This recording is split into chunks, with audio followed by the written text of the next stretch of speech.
All right, guys, this is episode one of the greatest of all time podcast. I'm Tony, I'm Gabe. and we haven't recorded anything in a while, but A couple years, actually. no, it's been at least a year, I would say. It's been more, bro. We did the Y2 podcast. Yeah, that was like 2 years ago. No, that was last year. Maybe. It was last year. I remember we talked about like Oscars and stuff like that. Yeah, but it was like one-offs.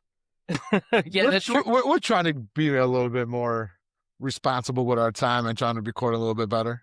It's hard with like work and stuff to really get a flow of things. Oh, absolutely.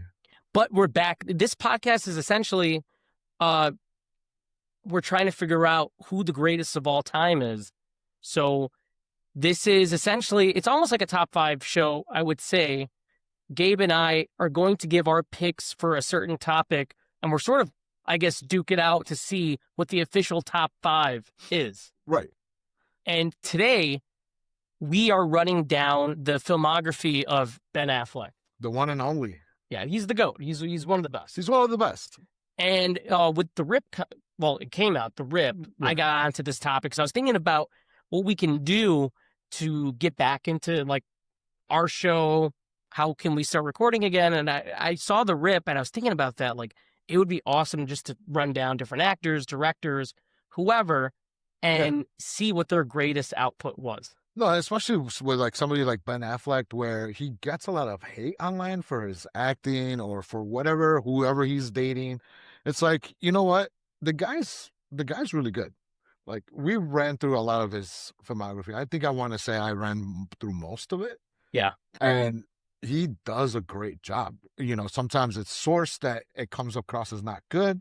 Sometimes it's the writing, but for the most part, Ben gives his all in every single performance. Well, he had that dry spell too, so a lot of people were sort of coming at him for that. Right. But that was 20 years ago, though. Yeah. That was like 20, 25 years ago. And even running through a lot of the films, I was like, a lot of these aren't even that bad. No. And, he's a good Boston boy, too, so there's a lot of Duncan in a lot of these movies. Specifically the town.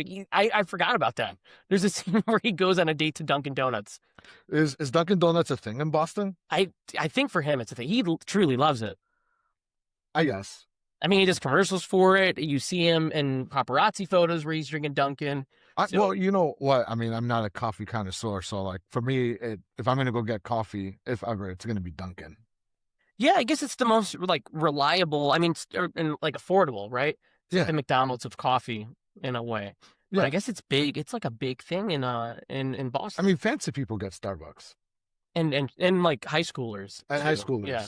But I went through so many of his movies. Before I get into that though, I guess we should talk about what we've watched lately. You've been watching a ton of movies. Yeah, I'm back. I think I told you there was one year I watched like 500 movies.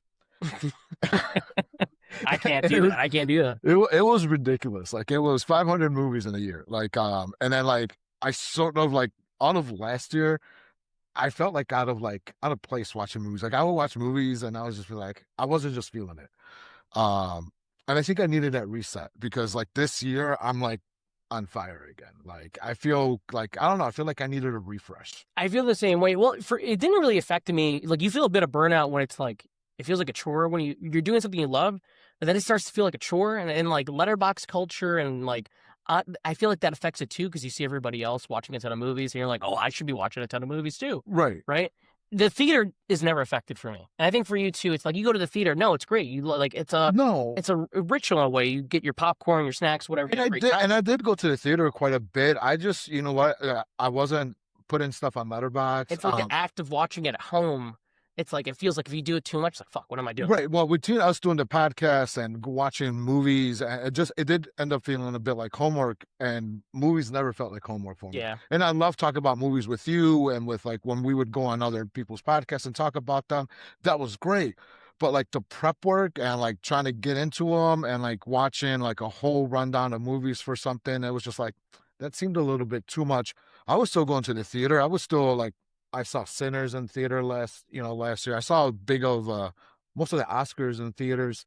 I just wasn't putting it on Letterboxd. And then, you know what gets me is, I feel like my movie taste is so different from a lot of people. Because, like you said, you go on Letterboxd, and I thought the movie is like a 4-star movie. I'm like, I fucking had so much good time with this.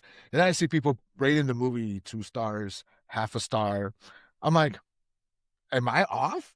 Like that movie that I thought was so good, am I off? Because I really enjoyed it, and then people are just dogging the movie.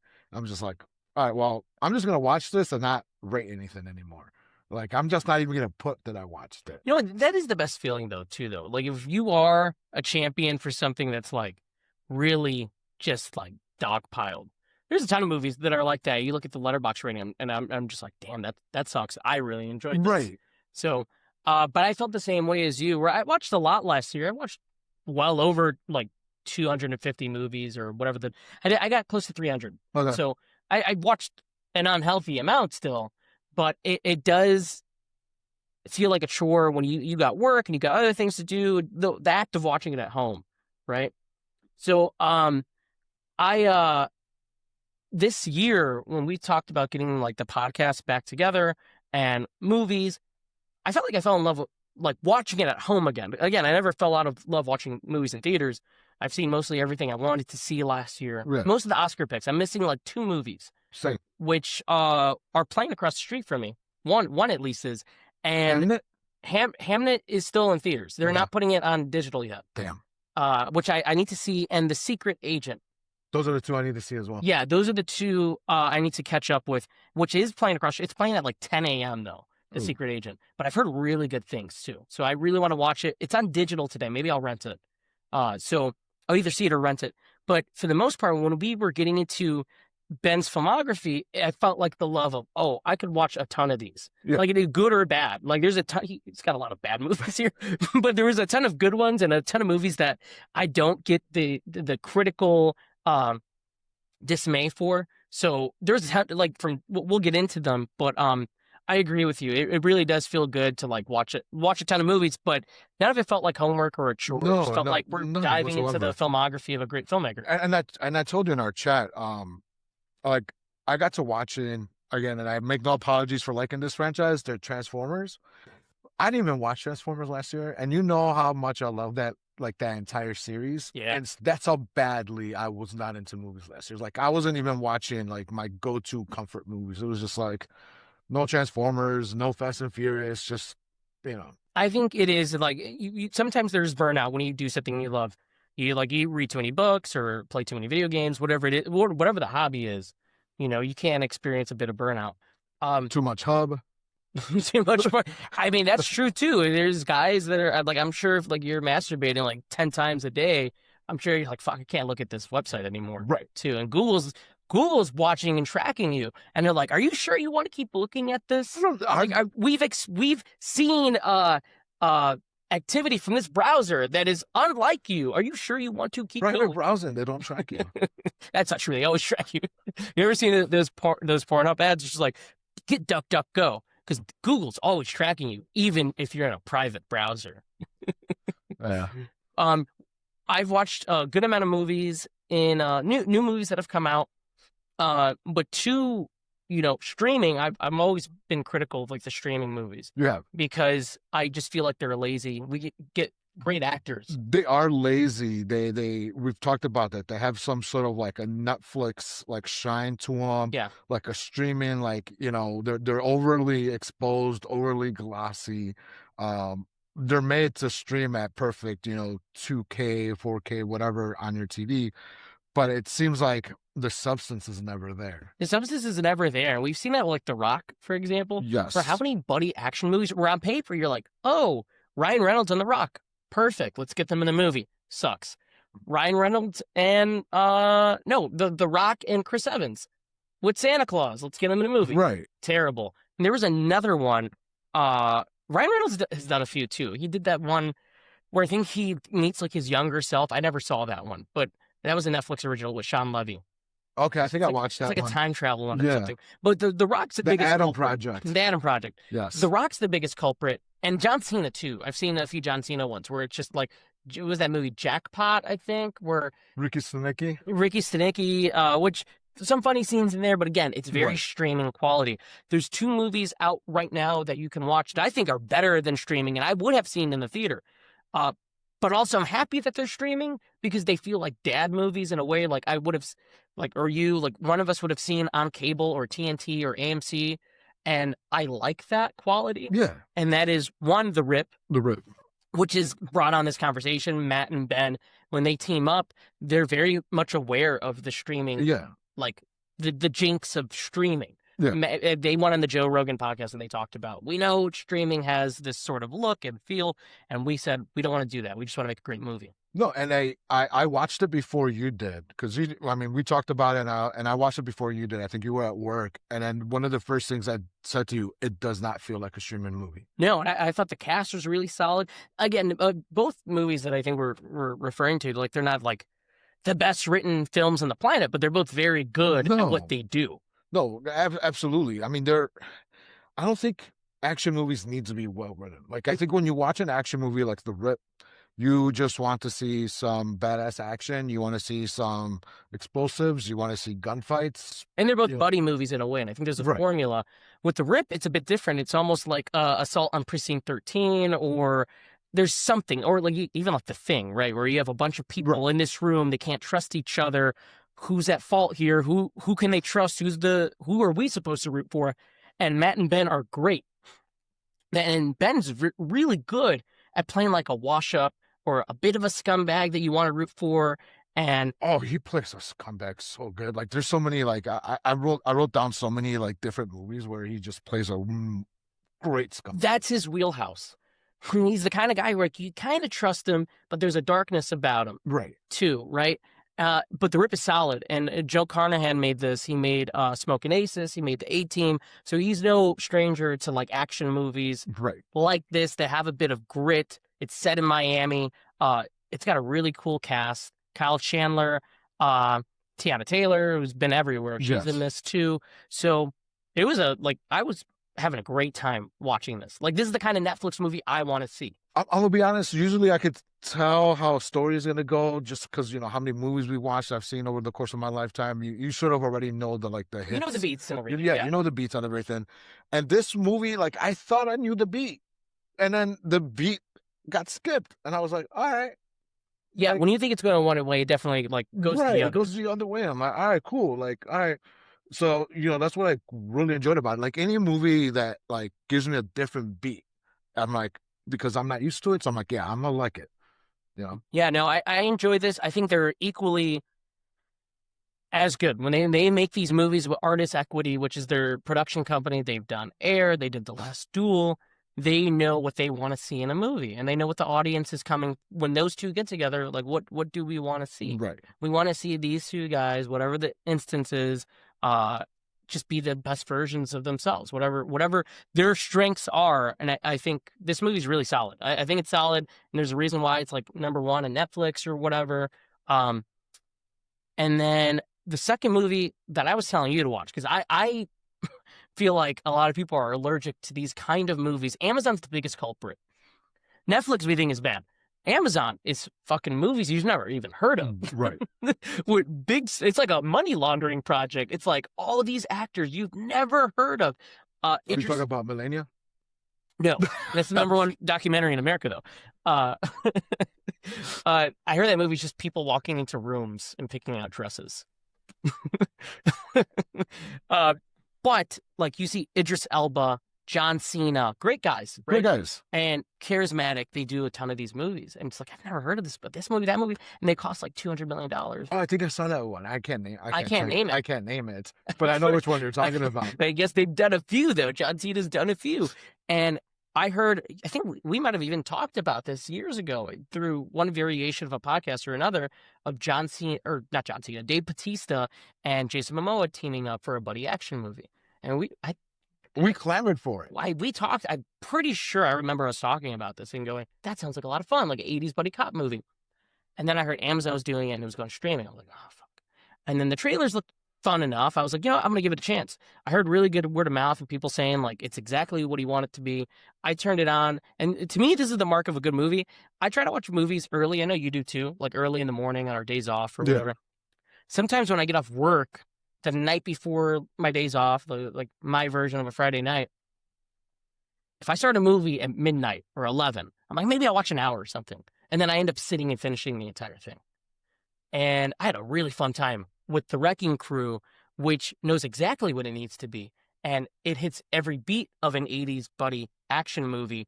But if you just want to see Batista and Jason Momoa just rip through a ton of goons for 2 hours, blowing up. No, they were good. There's so much collateral damage in this movie. Right. Helicopters and people and body parts and really cool needle drops for action scenes. And it's nothing more than that. Oh, It yeah. doesn't need to be. The car chase had a really couple cool death scenes on one of the goons. It was pretty fun. It was pretty fun to watch. And you know me, man. I love Jason Momoa. I think he's great in almost a lot of things that he does. He plays like a Minecraft version of himself in this, but very, very much so, like very, very straight, very funny. And I think like Dave Bautista is great as his like straight man to Jason's like funny man. Yeah, to me, like Jason Momoa, like he's done a ton of. Again, he's another guy that's done. Let me line up the camera here. I had to get closer. That's what I gotta do. He's done a lot of movies where I like him, but I don't think the material's there for him. Right. Right. Like he's really good in that first Aquaman movie. He's not even bad in the second one, but I mean, those movies were clearly like he was kind of done with it. He was over it. You could tell. Right. But here he's having the time of his life, and this is exactly what I want to see from him. This is what we said we want to see from The Rock, like charismatic roles, mowing down a bunch of bad guys, really cool fight scenes that are well choreographed, which this movie has. Like you could see all the kung fu, the action, the hand-to-hand combat stuff, the gunplay is really well filmed too. Right.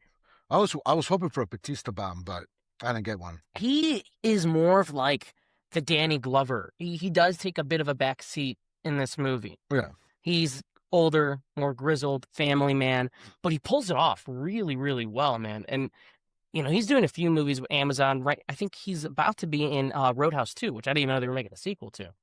Jake Gyllenhaal coming back? Yeah. Okay. Jake Gyllenhaal, Dave Bautista. I don't know who else, but, you know, I thought that movie was fun enough. The Roadhouse, there were some really funny moments, and it was over the top. But the one issue I had with that movie was the CGI fight scenes. Oh yeah, the CGI was the CGI face on the like the fake blood on the face. And, yeah. Oh yeah, it was a bad. weird, and it was a creative choice. It was like a weird creative choice. But the second one, I believe, is the guy that did the first Nobody.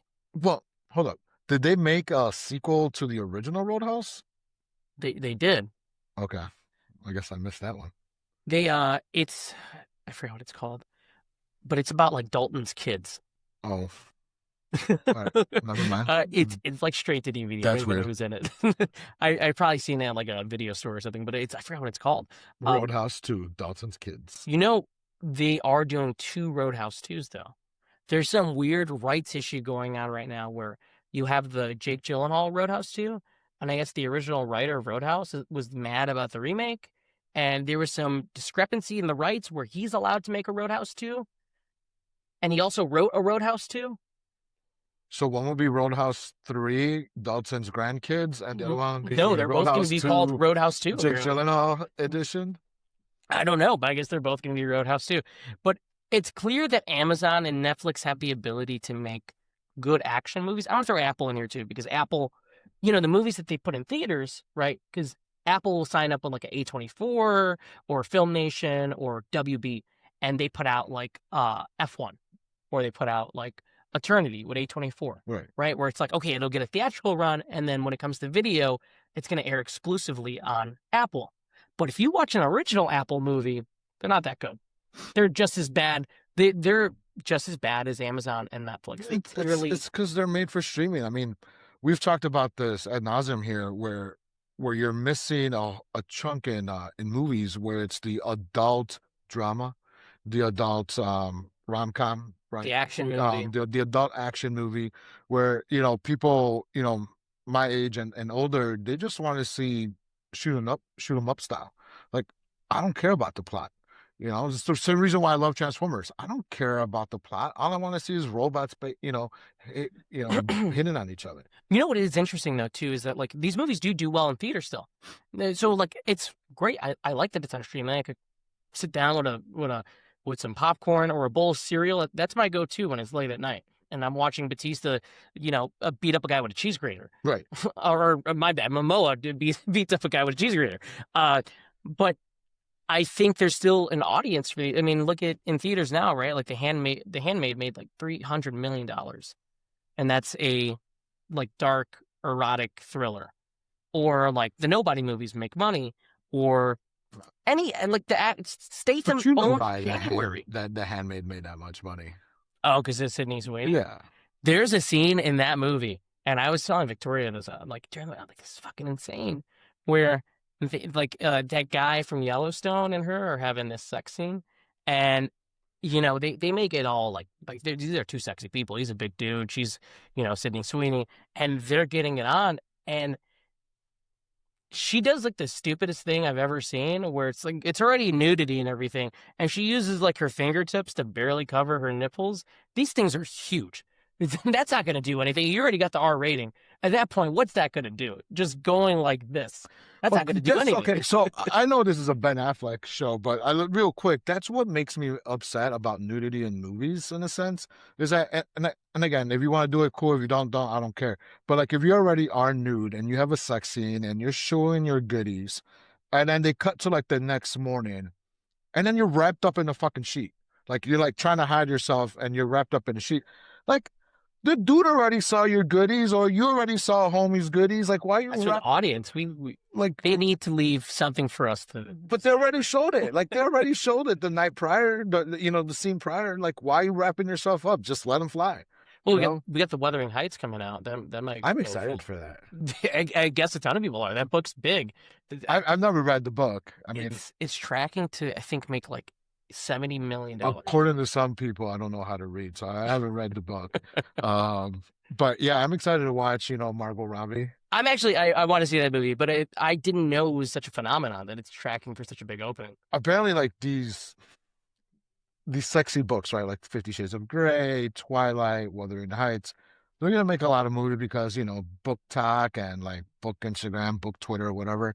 They're going to go out in droves to see it. And a lot of it's going to be, and it comes out Valentine's Day weekend. So a lot of the time it's going to be like single, lonely woman, like, oh, let's go see this Jacob Elordi be naked and swinging his dick like a helicopter. A lot of people will be like, oh, let's do a couple's date, let's go out and see this movie. So if you're a single guy, go watch this movie. You're going to find yourself, some single women that are ready for some action. I don't know if that's gonna work. maybe. So yeah, I think a big thumbs up on those two. I mean, again, if you just want to see tough guy action movies, The Rip and The Wrecking Crew are actually really good at what they do. Yeah, absolutely. So check those out. Watch them. Yeah, I watch them. What a big bowl of cereal, peanut butter toast crunch. That's what I say. That's actually really good. It's really good. Let's get into this list now. Me and Gabe were talking off camera about what this list should be. And it's not exactly top Ben Affleck movies, because I think I told Gabe at that point we would most of it would be stuff he directed. Because he has control over his performance and his output, and most of his films that he's made are like stellar, super stellar. So we try to go off of performance. That way we could touch on some films that I feel like didn't get their due when they came out, or critics already made up their mind about them, especially in 2002, 2003, him and Jennifer Lopez and everything that was going on. Yes. Like there was clearly an agenda against him. Spoiler, Jiggly is number one. Geely is number one. Is it Geely, right? Like, that's how you I don't know. There's two G's in there. I say Giggly. Giggly. I always wondered. I think it's Geely. I did not rewatch that. The G is silent. I saw it once on Comcast On Demand, like maybe like I think I saw 15 it years ago. Like years after like the whole thing had died down. I was like, well, let me see what this movie's about. I think I saw it at Blockbuster. I was like, fuck it. It's one of the biggest bombs of all time. It made like $4 million on an $80 million budget. So maybe we should have rewatched. Honestly, we should have revisited that. No, I think I'm good on that one. But let me pull up my list here, and I know Gabe's got his too. Well, I do have my list, but real quick, before we get started into the whole Ben Affleck thing, let's just say, for me at least, it's the year of Ben Affleck, all right? Because it started off in October. We were at Halloween Horror Nights, and I was promised with the RIP tickets, I was promised I was gonna see celebrities. I was gonna like rub elbows with people, and I'm like, we get there, and it's fun. Listen, Halloween Horror Nights, it is a fun time. I would go again. I want to go again this year. I'm trying to make this guy make it work, but he's being a little chooch over here. But anyways, so we're eating, we're having a little buffet, and I'm like, man, I didn't see nobody. It's like 10 o'clock at night. And now all of a sudden, there is Ben Affleck in the corner. It's dark. And he was doing the sad Affleck. He was legit doing the sad. He was sad Affleck. Like you know that meme where he's like having that cigarette and he's just like doesn't want to be there. He was doing the sad Affleck. He was doing the sad Affleck, but on his phone, like doom scrolling through TikTok, Instagram. I don't know, but you were seeing that he was there with his posse. He was there with his family. It was him and his son's friends. But this was around the Jennifer Lopez. Are they going to divorce again thing? Which I guess they're not now. They're not going to. Oh, they're not? I guess not. They took their house off the market. Okay. All right. Cool. I don't know. But like, all right. So usually I like, if I see somebody famous, I'll like say what's up, or I'll do the head nod and see like they like look at me, and maybe I'll go up, get a picture, maybe whatever, right? I'm not really looking for autographs. I want a picture, right? I could post a picture, I could frame it, whatever, on my wall. Yeah. I'm a picture guy. So anyways, I bitched out. Like, we walk by him, I see him. Tony's like, hey, go say hi. And I'm like, nah, I'm good. We walk out. We walk back in. I keep on like staring at him. I'm like staring at him. He did. It was like a deer in headlights. You just froze. I was like, what are you doing? Right. I froze. And then I'm hyping myself up. I'm like, fuck it. I'm like, yeah, let's go. And then strangers were hyping up Gabe. And strangers were hyping me up. Just go say hi to him. Go say hi to him. Go say hi to him. And I get myself hyped up. And I walk in again and I'm all hyped up. And then I'm like, yeah, no, I'm okay. And then I left, right? We go finish our thing, and then Tony's on, on Twitter or whatever, and apparently he was taking pictures with fans. I guess I just didn't want to bother him because he looked like he was sad. He was with his kid, but I guess other people did have the balls to bother him and took pictures with him. And I'm just like, I missed my Ben Affleck opportunity. I've heard that before. People always say, he looks like unapproachable when you talk to him. He like very lively and he's willing to talk to people. He loves taking pictures and stuff. I do have apprehensive when they're with their kids because like it's family time. I don't want to bother them. But we were in there, and it's different than when you see them out on the street and they're with security and all these things. Like he was at a table not far from us, right? And it's a buffet. I got a picture like he's super zoomed in. It's like a buffet lounge, right? So like it's not like he's eating a 5-star meal or something. Like it's literally we walk up and we get finger food and a Coke Zero and we chill. Yes. And I see a ton every year I go. I see a ton of people there. Except this year, you're trying to miss out on this year for some reason. This year. Peter Jackson, Eli Roth. You said you saw Jamie Foxx, Billie Eilish. Billie Eilish. Jamie Foxx was really nice, but Jamie Foxx was sitting on a couch next to here's my couch. This is Gabe's couch or chair. That's how far he was, and I just had to be like, Jamie, I'm a big fan of yours. Like I love slow jams in Miami Vice, and he was like, come on over. Did he put some Marvin Gaye? I honestly felt like the coolest person, and then Victoria was like, you were just riding high. It's different than when you approach them and it's almost like you're begging or, I'm a big fan and this and that. And it was like, I just wanted to say, I love your work. Right? I was like, Jamie, I love your work, bro. And I didn't even need to ask him, just going, come on over. And then his assistant it could have been, I don't know who he was to him. He's like, give me your phone, we'll take a picture. He's like, how you guys doing tonight and everything. And he was just the coolest guy. It was just like the best kind of experience you could have with somebody of that stature. It was really cool. Talk to him for 5 minutes or so, and chill. I just wanted to tell Ben that he was the bomb in Phantoms. Damn, sure he loves hearing that. That's another one I did not rewatch for this. I almost clicked on it. I was like, maybe I haven't seen Phantoms in a while, so maybe I should put that on. I recently, well, not recently, being like 2 years ago, saw Phantoms again. So yeah, maybe after this I'll continue my Ben Affleck watch. So he doesn't really do a lot of horror. He did Phantoms, and then he had a scene in Buffy the Vampire Slayer. That's really it. Yeah, he it's funny because early in his career too, he's always playing a bully. Yes. Dazed and Confused and School Ties, and even Buffy, he's a douchebag in Buffy. Right. Got that Boston accent. Yeah, but it is no, he's one of the most talented guys in the industry that we've seen. Oh, yeah, I mean, he could direct, he could write, he could act. And I'm sorry, for a lot of people, even if you don't like him, for me, I see a lot of movies based on, do I love the actor? It's very old school. I think I get that from my parents and my grandparents. When they loved movies, it was always like, who's this guy? Is it like Sylvester Stallone or Tom Cruise, Will Smith? Arnold. Arnold. Like you think of your big movie stars, like who do you love? They're in it. I'm seeing it. Like it doesn't matter what the story is. I'm going to see it. And to me, Ben Affleck was always one of those guys. And even when he's in bad movies, I still enjoy him in it. Right. So, again, we could go on forever. And yes, we probably should have talked to him. I think it would have been really cool. I would have really enjoyed that. Maybe if this format takes off, we could get Ben on the show. We should get. And I could give Ben my story. I'm like, man, I didn't want to. You just stared at him. I just stared at you, bro. Like, everybody's like, "Are you good?" Just like, are you good? Like, I really got like starstruck, and I've gone to like I've met people like, but I guess there's a certain amounts of fame, right? Like. Yeah. You go to Comic-Con, you go to horror cons, and yes, they're celebrities, right? But there's a reason why they're at the freaking Rosemont Theater charging $50 for an autograph, right? They're not that level anymore, right? Yeah. Ben to me is just A-list, bona fide that's a superstar. So like I have no problems walking to a Comic-Con and being like, "Hey, how you doing? Love your work." Ben Affleck in the wild. Starstruck immediately. I was like, yeah, I can't say anything. Okay, so Gabe, let's do this. Let's run down some of the movies we've watched, this and that, and then you throw in your official pick. I throw my official pick. You got a pen and paper. Keep track of the 10. I got pen and paper. You're throwing in. This is a new game for this podcast, by the way. I do homework now.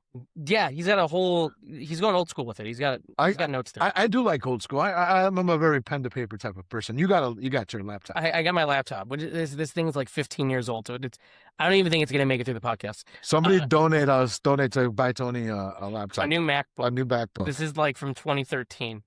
We're gonna switch him over to Windows. So let's get him a Windows. Okay, so I do want to run through a couple movies I did watch that were blind spots. Okay. But I'm going to preface, I don't think these are going to be in my official submitted picks, list. Okay. Right. I watched this movie and I love Tubi TV. I don't know if you put it on in the background. Me and Victoria love Tubi TV. And we love Tubi TV, and we love Roku TV and Pluto TV because it's kind of like cable. You just throw it on, and like whatever comes on, comes on. And I forget if it was on Roku, Tubi, or Pluto. But Tubi's the best because it's got the ads aren't as bad. It's got decent commercial breaks. I feel like cable. Whereas like Pluto or Roku, it's like an ad every 5 minutes. The Tubi ones are timed. And there was a movie that came out. And we were just so happy in doing this podcast. I'm like, all right, I gotta get to these Ben Affleck movies. And I'm eating a bowl of cereal because it's my midnight snack. And I'm sitting there, and this movie pops up from New Regency. Ben Affleck's riding a bicycle. I'm like, I might as well watch it. Like, what Ben Affleck movie is this? And I realized I hadn't seen this movie because it came out during COVID. And the movie is Deep Water. Have you seen this movie? Is that with Ana de Armas? With Ana de Armas. Oh, I've seen it. It's sexy. I know the viral clips because the movie would people share the clips of Ana de Armas doing all the crazy stuff. Right. She's, what a lady, right? No notes. What a lady. And I start watching this movie. I'm like, I'll watch 5 minutes. 10 minutes go by. 20 minutes. I'm an hour into this movie. I'm like, what the fuck is this movie? And this isn't a bad movie by any means, but it is a very trashy movie. Very trashy. If you are into erotic, trashy 90s movies, I'm thinking of stuff like The Hand That Rocked the Cradle or Crush, very much like a movie like The Crush, right? This movie is trashy. It is psychosexual, really good cast, by the way. But these two, it's all about if you like their performances. Ana de Armas is dialed in at 11 here. Right. And Ben Affleck is what we like out of him. He's dark, sinister, a little creepy. His performance is very similar to Gone Girl, Dick Dunn to Gone Girl. That's why I can't really submit this. Right. I don't even know if it's technically a great movie, but I had a great time watching it.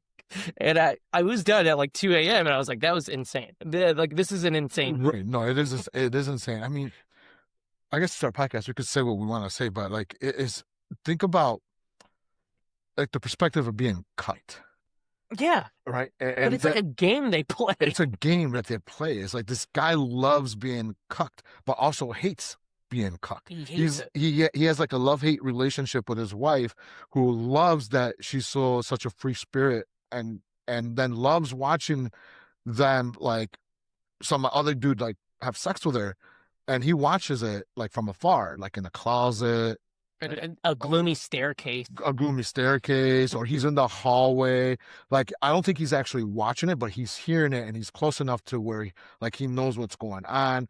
Like, the Anna de Armas invites her guys over for dinner, and Ben cooks Cooks dinner for them. and then does the dishes while they're off like slow dancing and like a romantic fireplace lit like living room. And then he's like, but then he hates it because somebody else is having sex with his wife. And he's obsessed with snails in this movie. Yes. He has a collection of snails. He's got like a house, like a greenhouse, and it's all snails. So it's so weird. It's a weird movie. It is very weird. Oh. But it's fun. If is anybody hasn't fun. seen it, it is a lot of fun. It is very trashy though. Like, that's exactly what this movie is. It is just pure trash. But I had a great time. I had never seen it, and I knew its reputation through people, and like I was like, "Fuck it, it's on. I might as well watch this." So I had a good time with that movie, and I recommend you guys see it. Another movie that I watched, I'm not sure if I'm going to pick it. Maybe I will, but I want to shout it out. Because, again, these are 2 COVID movies, and I guess I just kind of missed them.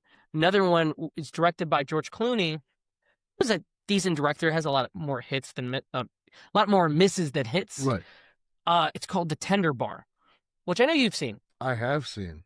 And I do not think this is a great movie. I think it's very flawed, and I think it has a first half that's better than the second half. And it's got a main star issue, but Ben Affleck is fantastic in this, as he plays the uncle who's more of a father figure and gives a lot of life lessons to his nephew in the 1970s, and he is just stellar. It is everything you love about Ben Affleck. He's a very heartwarming performance, very much like somebody in your family that you know. Like, everybody's got an uncle like that, like a father figure like that. Right.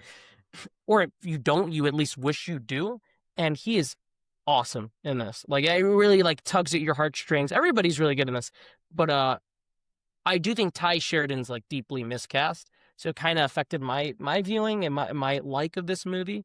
And I also think like the structure of how it's told goes back and forth in flashbacks, and then without warning, it takes place all in the late 80s. Right. But the first half's very good, and Ben Affleck's mainly in the first half.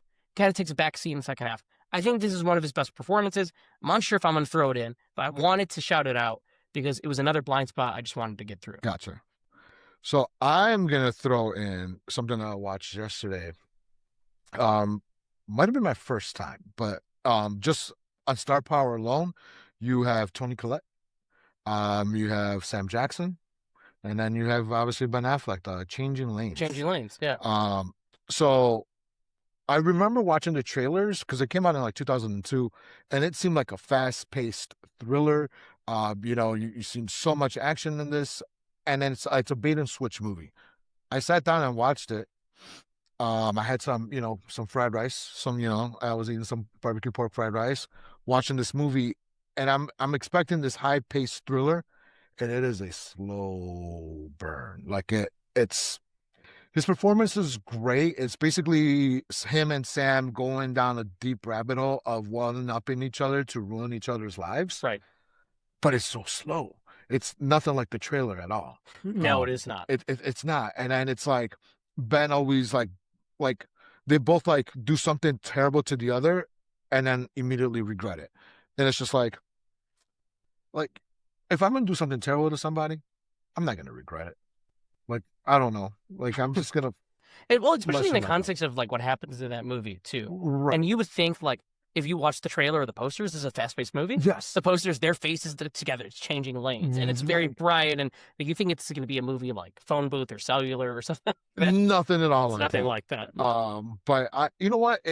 His performance was fine. I think this is the era where like he's coming off, basically like anybody who wins the Oscars, you're coming off the Oscars and you have like a couple of years there that everybody's like really like evaluating the movies that you're taking on post Oscar.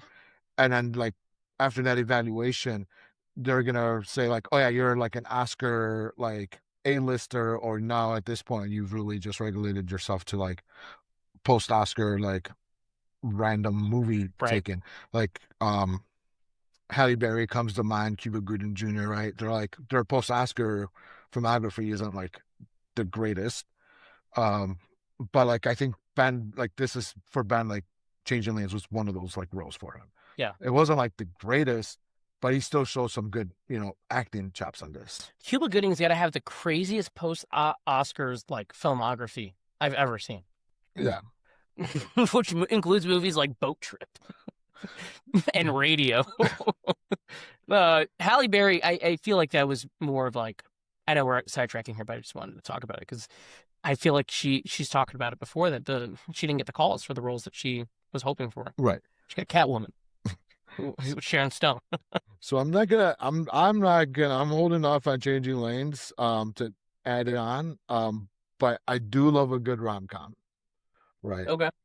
So as you guys may or may not know, I am a softie for romantic comedies, and Ben has a slew of rom-coms. He's got a good amount. He's a good rom-com. Yeah. I'm gonna put one of my favorites, and this actually might hit the list, might make the list. Chasing Amy. Okay. I mean, that's a very popular pick. It's Why a not? very popular pick. I just love the work that he does in Chasing Amy. He plays a man that befriends a lesbian and wants to date her, and like he changes his entire mindset for her, and realizes that he can't really change his mindset. Like he can't just be the guy that girl wants him to be. Yeah. It's one of those really cool movies where you don't get the girl at the end.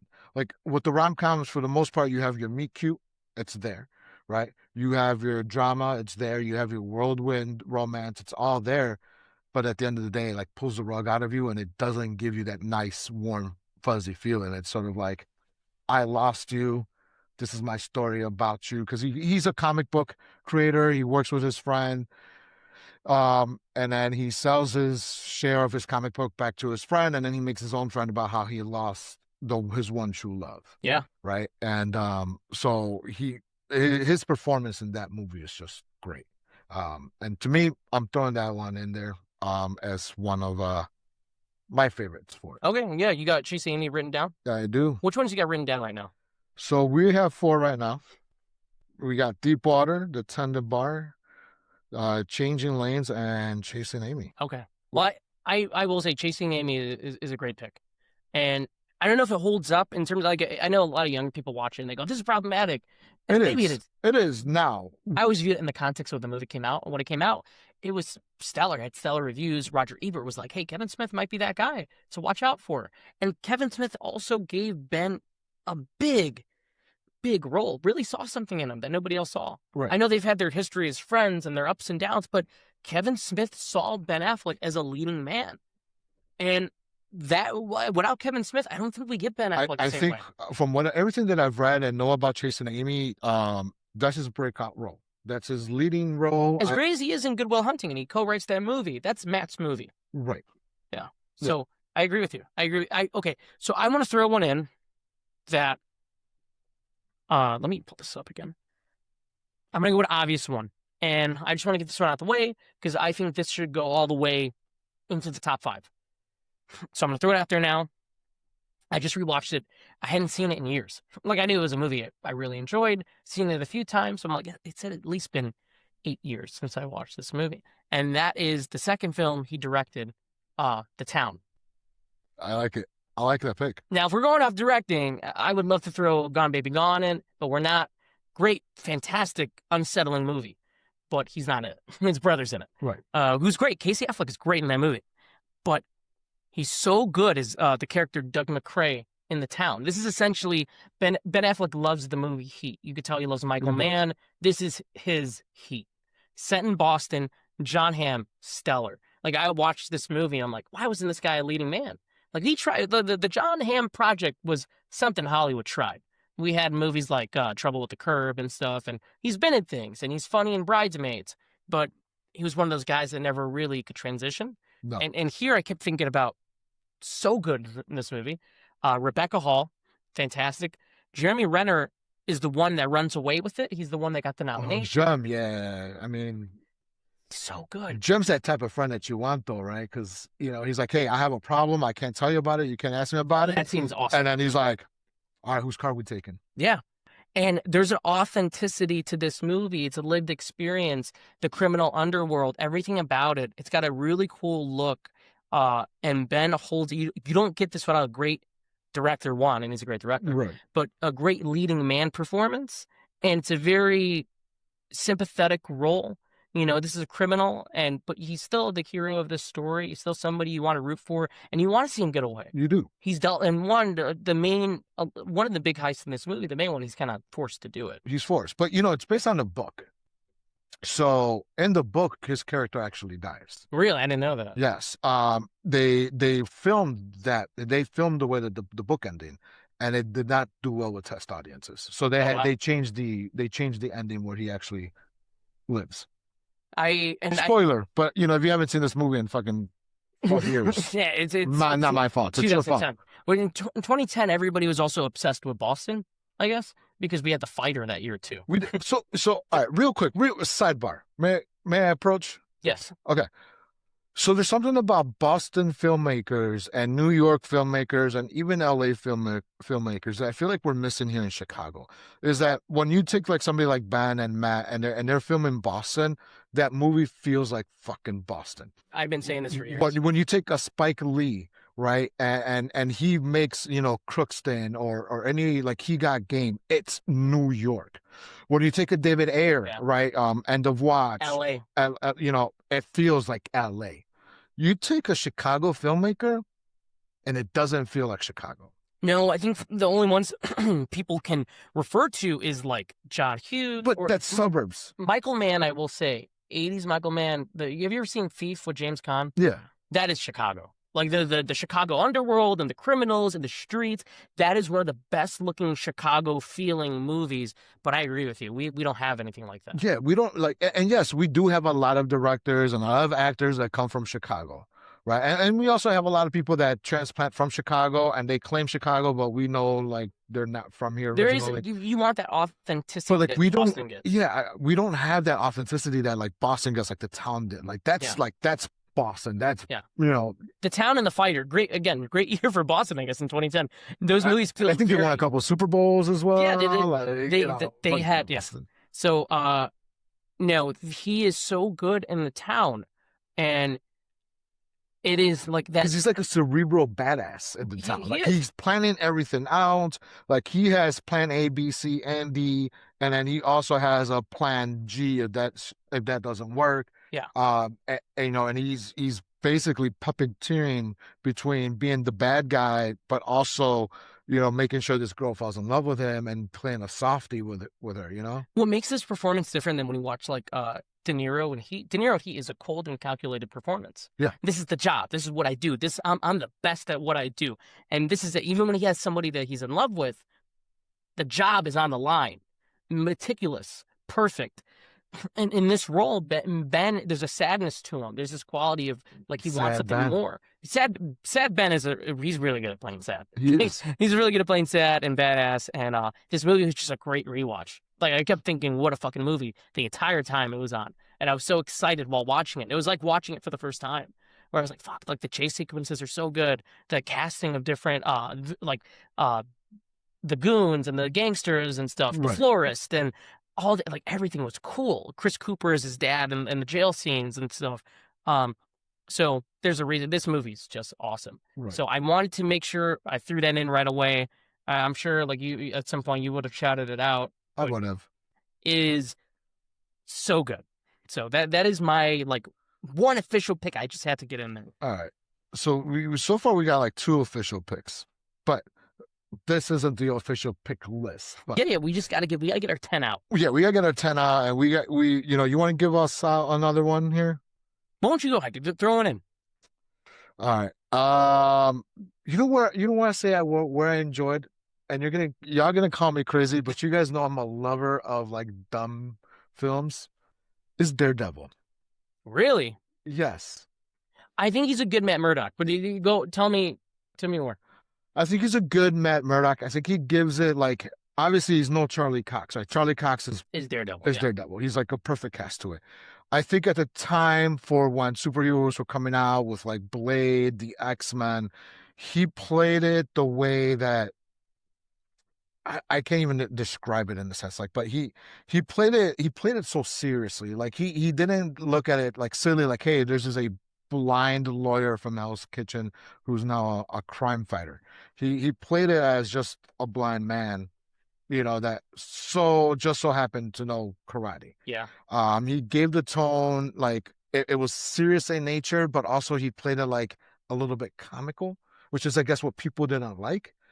I thought that was good. I enjoy. You ever seen the director's cut? It's got the Coolio scenes in there. He's defending Coolio. Yeah. Uh, I think the director's cut's really solid. I don't think this is a terrible movie. I think there's really good elements to this movie.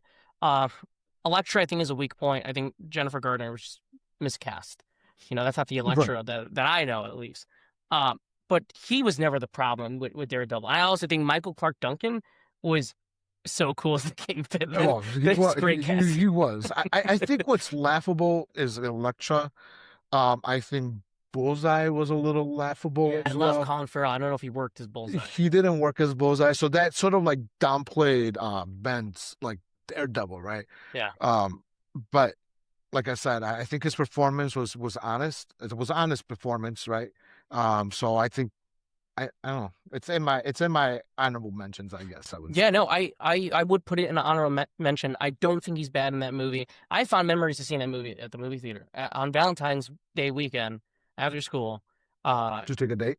No, me and my parents went. They picked me up early. Gotcha. I Your remember. third wheel was your parents' date? Yeah, yeah. Okay. They picked me up early. We went to go see it. That was what a bizarre. We should do a show about that. What a bizarre time for comic book movies. Because Spider-Man and the X-Men movies very popular, really well done movies, right?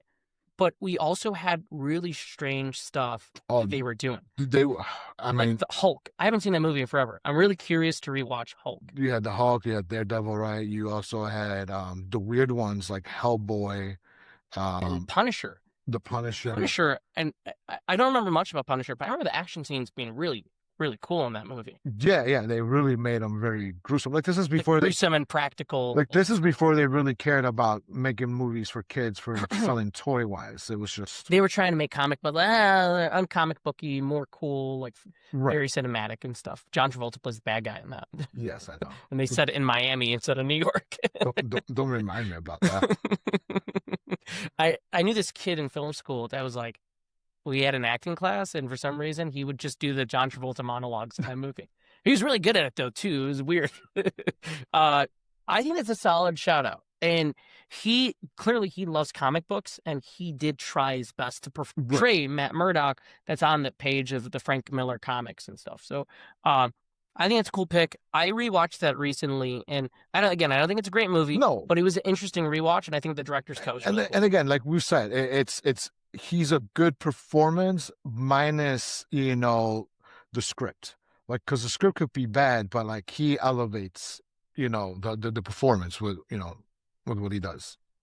I'm gonna pick a role that I don't think you've seen this movie. I think I've mentioned it, and he's really great in this. And something that Ben Affleck's really good at doing is that he's not afraid to take the back seat and play a supporting role in movies like Extract, the Mike Judge movie, Right. or Air that he directed, and especially The Last Duel, Ridley Scott's The Last Duel. He plays this French count. By the way, nobody has French accents in this movie. But you're not watching this for historical accuracy. It's a Ridley Scott movie, right? Like, you just want to see really cool shit, really cool battles and performances. And this is done with artist equity, too. This is one of their movies that they made. Right. Adam Driver and Matt Damon are buddies who are going to have a duel. Right. Because there's an accusation that Adam Driver has sexually assaulted Matt Damon's wife. And this is a really cool movie. This is a really cool movie that kind of, I wouldn't say went under the radar, but definitely was underwatched during COVID. But it's a really big film. And Ben Affleck is really funny in this. And his performance, again, he doesn't attempt to do a French accent. There's no need to, but he's very good. And he plays a weirdo in this. And he's got this crazy, like, Caesar haircut that's blonde, this goatee. He's going all out, and I would throw this in terms of his smaller roles. I want to shout this out because he's a scene stealer in this movie. So you're saying I should watch this? You should watch it. Really good action scenes, but it's also very entertaining. Not a boring movie. Really cool structure where you see things from different people's perspective. Okay. Like a chapter would be in somebody's perspective. You might see an event that maybe it did or didn't happen from another perspective. So I highly recommend it, and I feel like more and more people check it out, and they seem to really enjoy it. So Gotcha. pull my list back up. Keep closing off tab. You could throw one in. What's another one? All right. Well, let's see. I'm gonna throw in I want to say go back to the rom-coms because he was bread and butter at the beginning of his was rom-coms. I'm gonna throw in Forces of Nature with Sandra Bullock. Oh, it's Andrew. Yeah. Basically he's getting married. His plane gets delayed. Sandra Bullock is a force of nature, hence the name of the title. She plays a woman that is very hectic, very like, you know, spontaneous, and Ben Affleck is a person that doesn't. He has everything planned out. He has an entire life planned out. So by his plane getting delayed, and then he has to take a car ride with this spontaneous girl as he's trying to go down to South Carolina to get married. It's a comic of errors in a sense, right?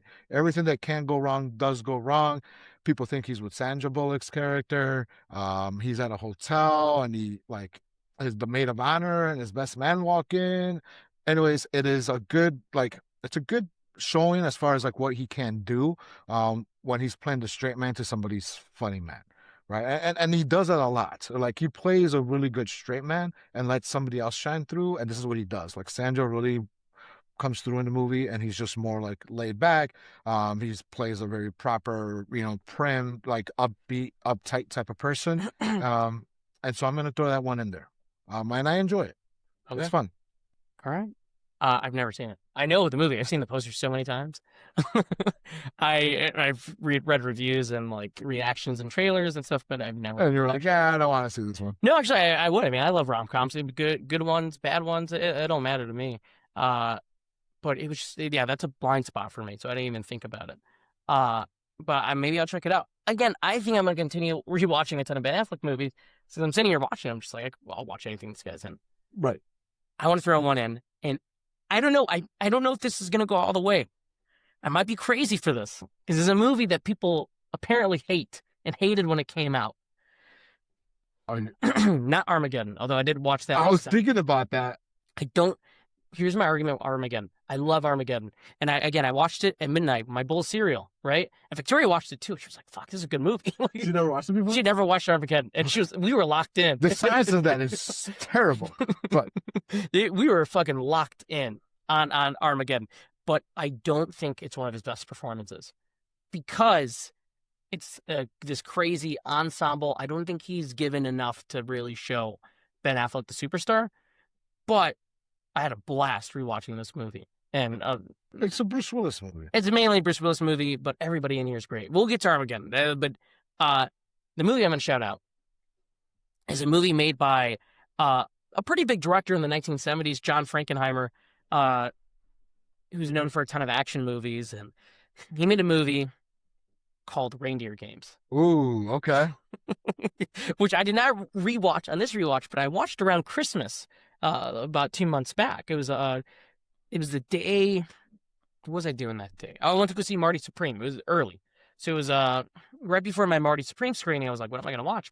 I hadn't seen Reindeer Games in a long time. Let me throw that on. And I do not think this is a terrible movie. And I know its reputation is this is like one of the worst action movies, this and that of the 90s. I thought this movie was very stylish. And I also thought Ben was really good in this. And had you changed this story, and maybe it was the intention all along, this movie feels like a 1940s, like hard-boiled, like noir. Right. Guy released from prison, really down bad.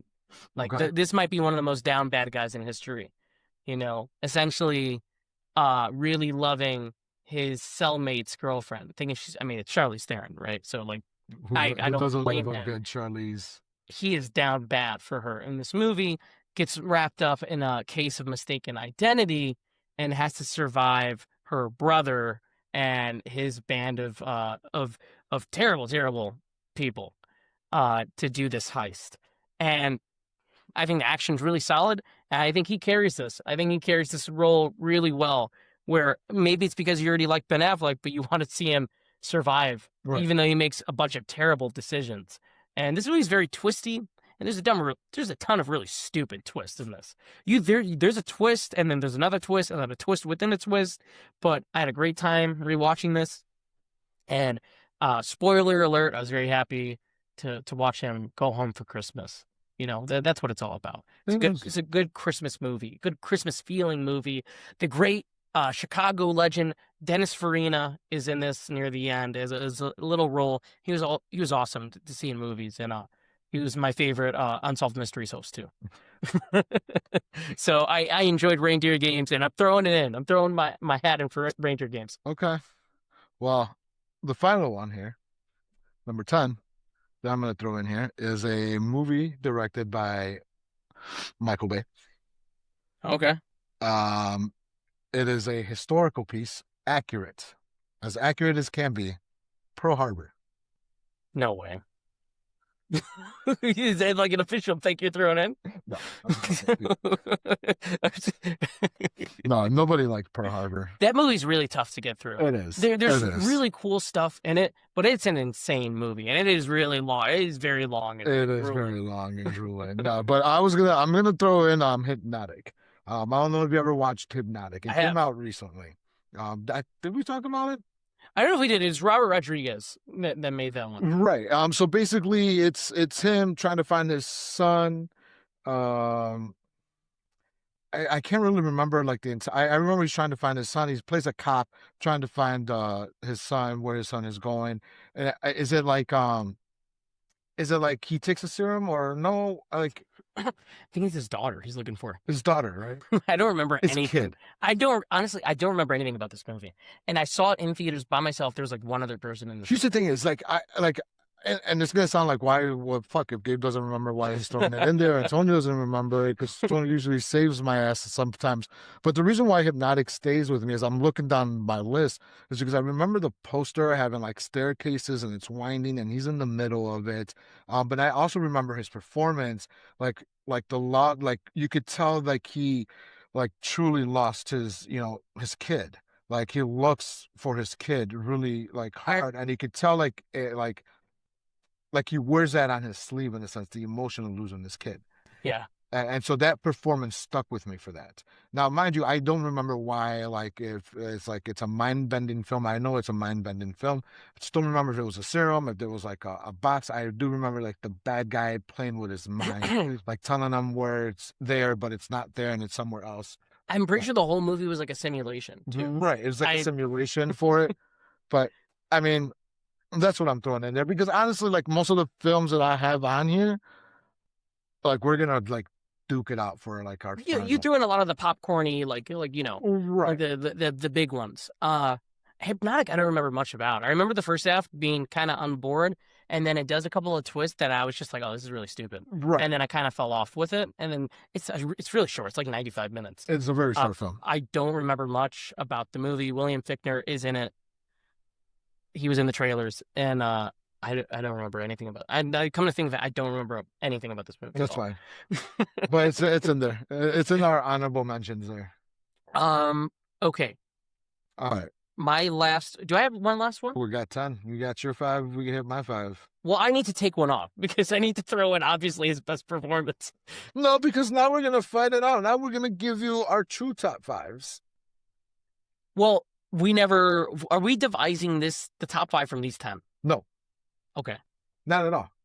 But we're calculating our top 5. This is a joint top 5. This is a joint top 5. Okay. But I'm gonna give you my top 5. Okay. And you're gonna give me your top 5, and then we're gonna make a new top 5 together. Okay.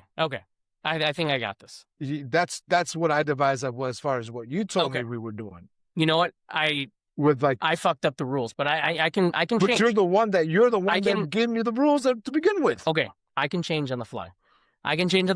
Because I think I got it. Now our top 5s may cross. We may be crossing 5s. Because I think sometimes we have a similar taste, and so our top fives may cross, but like that's what I got. But before we run down my top five and your top five, I do have a little like quiz for you that I want to do. Let's do it. All right. So for that, let me hold on 1 second here. All right, cool. Video. All right. So what I want to do is I want you to guess for me the top 5 highest grossing Ben Affleck movies of all time, not counting Oh man. DC. Okay, so we're taking Batman out of the equation. Batman's out No of the Justice equation. League, anything. No Batman v Superman, anything. Correct. No This is Flash. just no Flash. This is just Okay. Ben Affleck's top 5 movies Top of all 5 time. movies. Top 5 movies of all time. Highest grossing. Pearl Harbor's on there for sure. Number 2, $449 million. Okay. Armageddon's definitely on there. Armageddon, number 1, $553 million. No, wow, this is his biggest, highest grossing non-DC movie. Okay. He was in a ton of stinkers though. Right. Like a ton of bombs. Ton. Geely. No, I'm just playing this. Geely, number 4. Number 4 is Geely. Okay. Is Argo on there? Argo, number 5, $232 million. Okay. Gone Girl. Number 3 at 369. You are missing 1. You're missing number 4. Okay. I'm trying to run through his filmography. Okay. So. Let me know if you need a hint. Is The Accountant on there? No. Fuck. Not The Accountant. No. Give me a hint. Late 90s Miramax. Miramax in the late 90s.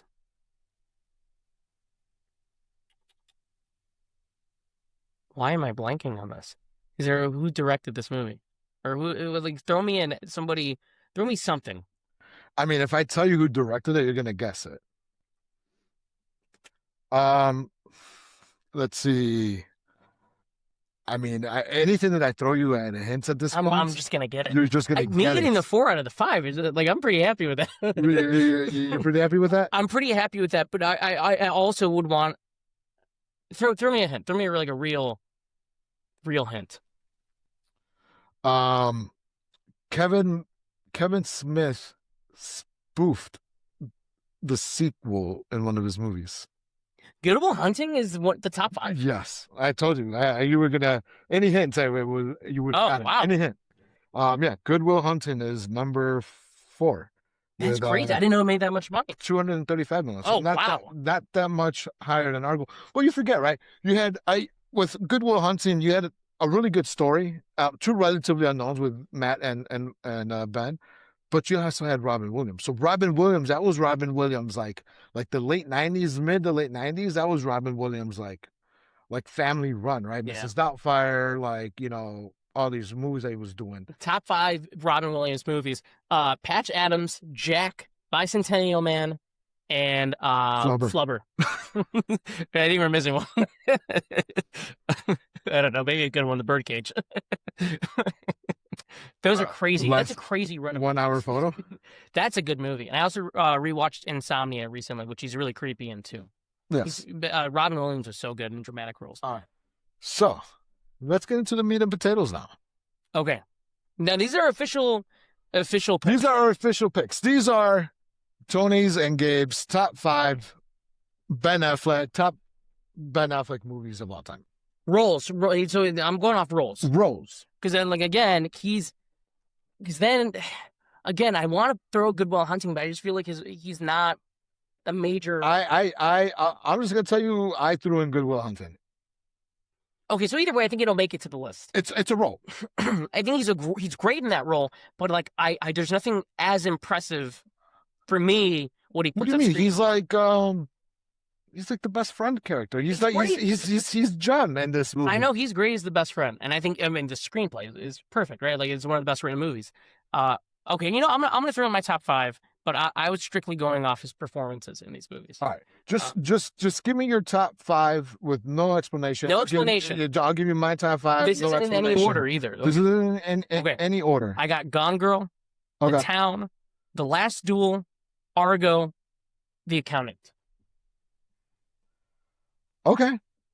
So I guess I could give you my 2 because I also have Gone Girl, The Accountant, The Town, right? I'm gonna cheat a little bit though, because I'm gonna tell you the Kevin Smith one, Chasing Amy, Dogma, Mallrats, Jersey I Girl. didn't even talk about Dogma. Exactly. So like those, like the Kevin Smith run that he had with those, was it 5 or 4? Like phenomenal. Yeah. Right. So and then I did add Good Will Hunting to my top 5 there. So I mean, yeah. Okay. So we got to narrow down what is the top 5, right? right. What should we? And then are we going 1 through 5, like actually like saying like the best to the worst? I do think him in Gone Girl might be the most impressive performance he's given in terms of like what he can do on screen. Right. I'm gonna give you Gone Girl number 1 then. I think,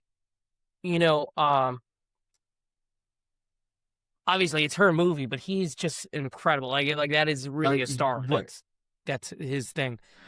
So then we got to put in 2 through 5 here at this point. I'm really gonna push to have either Chasing Amy or Dogma as his number 1, as his number 2. Either one of those. Chasing Amy or Dogma. Right, because I feel like the way that he portrayed in Chasing Amy, his character in Chasing Amy was, again, Chasing Amy, that's his first starring role. That was a breakthrough performance in Chasing Amy. Dogma really showed that he could also do comedy, right? And it was physical as well. It was action. It is that movie. That movie's great. It is. Right. So I'm gonna push for Chasing Amy or Dogma to be number 2. Okay. I'll leave that one up to you because I could go with either one. Let's combine his Kevin Smith stuff, I feel like. So you want to combine the Kevin Smith stuff into his number? No, we gotta commit. We gotta commit.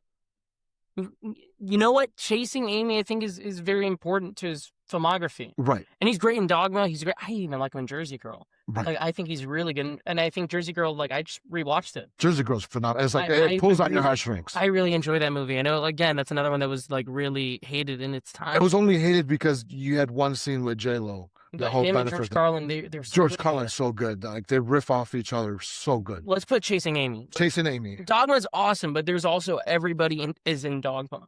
Right? Everybody's in Dogma. All right. Give me your. Let's fight over number 3 here.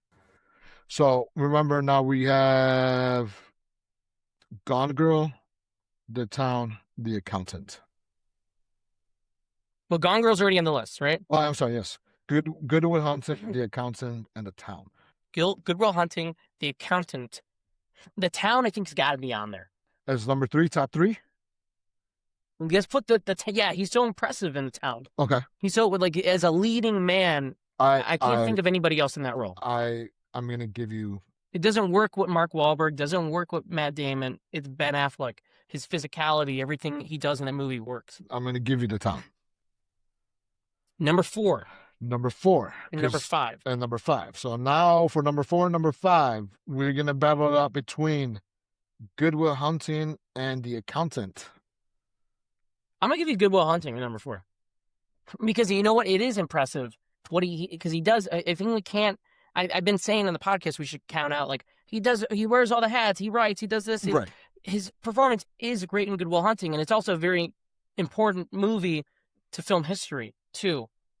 So at number 4, it's like, it's not quite as number 1, but it's got to be on there in some way represented. Right. Let's put it at number 4. All right. So that means The Accountant. At number 5. At number 5. And that might be his best action role. I would argue it is his best action. And the second one's pretty fun, too. The second one is pretty half. It's pretty fun. But that first one's got a better tone. The first one has a better tone. It's like really like hard hitting. The second one's got a lot of comedy and stuff. Yeah. The first one's really cool. With the brother, yeah, no. All right. So, guys, this is our final definitive top 5 Ben Affleck movies of all time. Number 1, we have Gone Girl. Number 2, Chasing Amy. Number 3, The Town. Number 4, Good Will Hunting. And number 5, The Accountant. That's a fun top 5. That's a phenomenal top 5. Again, there was a few we could have gone with. Argo was one we didn't really talk about much. I really like Argo. He's great in Argo. And he plays a good Latino. Plays a Latino in Argo. Yeah, just to talk about whenever, man. I'm not trying to get political about that, but yeah, that stuff is on the news right now. Oh, well, but with Odessa, but whatever, Oh, yeah, I guess that if that were to come out today, he wouldn't have done the role. He probably would have got somebody like Oscar Isaac or whatever. Correct. Yeah. No, I see what you mean there. But no, I think it's a phenomenal top 5. I mean, our list really goes to show you he could do, the drama with Gone Girl, the comedy with Chasing Amy, the action with like The Town, The Accountant, right? And then like the heartfelt stuff, with Good Will Hunting. Like it shows his range from top to bottom. I mean, say what you say about the guy, say what you say about his dating, his marriage, love life, his public personas of sad Ben, all that stuff, but the guy could sure act. He can act. And there's another one we didn't shout out. Again, it's a small role, but he's so good at taking the back seat. He's not afraid to do that. He's not afraid to play a supporting role. Air. He's great. He's great in Air. And as the owner of Nike. The owner of Nike. I love that movie. He seems like he was coked out. Like he seemed like he was having so much fun with that. He was having a ton of fun in that. Phil Knight. Phil Knight in that movie. Right. And it was awesome. We could go on forever. I really am happy with that top 5. I think that top 5 works. It really, really works. So those are the top 5. We've narrowed it down. We fought it out. We won through all the movies. We didn't talk about Armageddon enough, but also, again, I think Armageddon speaks for itself. Armageddon speaks for itself. And there was a time when people really hated that movie, but I was watching it last night. I want to go on record. I've never hated Armageddon. Gabe is not somebody that flips up. When a movie is going through the roller coaster of if the internet hates or likes something, you stick to your guns. I do. Like I said, I am known within circles, and by circles, I mean between just me and Tony, as a person that absolutely loves terrible movies. You champion the bad movies. I do. I try to get my little brother on this because he'll be like, recommend me movies. And I'll recommend him some movies. And he'd be like, that's got below 50% in Rotten Tomatoes. And I'm like, don't listen to that. Bad Boys 2 has a 20% Rotten Tomatoes. It's one of the best action movies ever made. Yeah, I mean, personally, I don't care what critics and other people say about movies. It's a feeling. I watch it, and if I cried, laughed, made me feel some sort of emotion, I'm gonna like it. Even if the movie is like a bad emotion, even if the emotion is like, man, this movie sucks, I'm gonna feel like, what? It was alright. It made me think it sucked. I mean, Too Fast, Too Furious is one of my favorite action movies of all time, and it's got like a 30% Rotten Tomatoes. I think it's got below a 3 on Letterboxd, and I can watch that movie so many times. Because I know Tony's watched Too Fast, Too Furious because he'll send that meme of him of Tyrese and Paul Walker just like, dude, it is one of the best bro movies. I think their bromance in that movie, and this might be a hot take, I think their bromance in just Too Fast, Too Furious is better than Vin and Paul. I love them too. I was gonna tell you that. Like I think that if they would have moved forward with just Tyrese and Paul, you wouldn't have missed Vin Diesel. Dude, and they ruined Roman in those movies. The Roman character was so fun in Too Fast, Too Furious, and then he kind of just becomes like a sidekick. A sidekick. To like everybody. To like everybody. He's just like... Because even Taj, Ludacris' character, like Ludacris' character, and again, I didn't know Ludacris knew computers and tech that way, watching like... Right, Too Fast, Too Furious. Too Fast, Too Furious, right? He just seemed like he was a mechanic. Yeah, and then he becomes Q from like Right, and all of a sudden he has like magical laptop powers and pulls down all this other stuff. Yeah. So it's like, okay, but whatever, yes, they did ruin Roman for me. Yeah, and 5 probably is the best representation of every character. 5, Roman's still Roman, Taj still Taj. Like, everybody's still, like, 5's probably the best representation. I don't know if it's my favorite. Actually, it might be my favorite, but it's the best representation of every character in those Right. movies. Well, it's coming back next in 2028. 2028, Fast Forever. Fast Forever. Yeah. So they scrapped Fast or X2 now. Part 2, Part whatever. 2. That was Fast X is a bad movie. It's a bad movie. I can't I can't save that. I can't save Fast X. I'm sorry. Yeah, no, it was like kind of laughable how far, and like this is a movie you like when they go over the top, but I was like, oh fuck, this is like a chore to get through. It is. I don't think I rewatch. We're getting off topic here, and we're about to end. But just saying, I could watch all the Fast and Furious ones multiple times. I've only seen the Fast X once. Yeah, 8 has some fun stuff, and it's mainly just Statham and The Rock. They kind of take center stage in part 8. Yeah. Hobbs and Shaw's okay. There's some good stuff in there, but 9 is fine, and then 10 kind of it falls off. Anyway, we're going on about the Fast and Furious. Yeah, we're going off on a tangent here, but no. If you take anything out of this podcast today, do know Ben Affleck deserves a lot more of your love and admiration for being a great director, actor, writer, overall just connoisseur of sadness. Give him some love.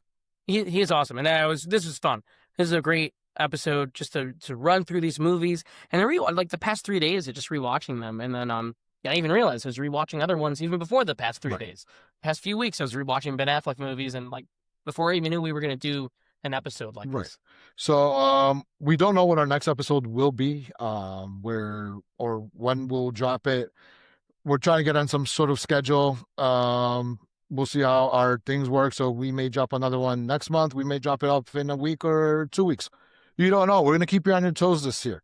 But do know that we are coming up with another episode sometime in the near future here for y'all. Yeah, and hopefully you guys like this episode because we had a ton of fun doing it. And we're in an actual studio booth, so it's cool. we actually got microphones now. The real mics, and maybe the camera is fine. Like we just want to capture everything. So, but this has been a great time to record this.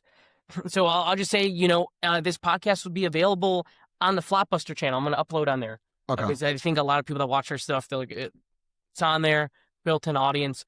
It'll be on Spotify as well, and then we'll clip a couple of things for TikTok and too. Instagram and stuff like that. Yeah, and I don't know what the next episode's going to be. It's going to be the same sort of format.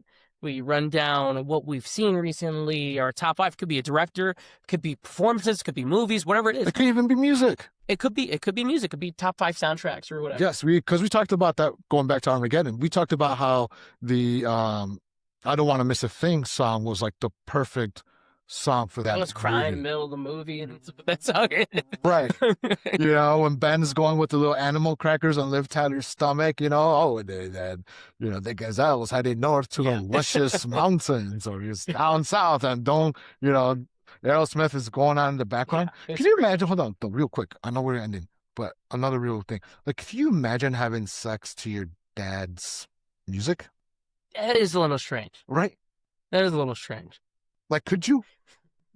The whole time you're having sex with your dad's like really like going in on the song, and you're just getting plowed. Yeah, no, I mean you got to complete the mission. So this has been a lot of fun. We'll end it here. Again, you'll see us on those formats. So it'll be the YouTube, Spotify, and then wherever else. I think, but those 2 will be it.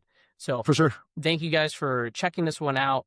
We'll see you next time, and then we'll let you know when we upload that next episode. So till then, thank you. Peace out.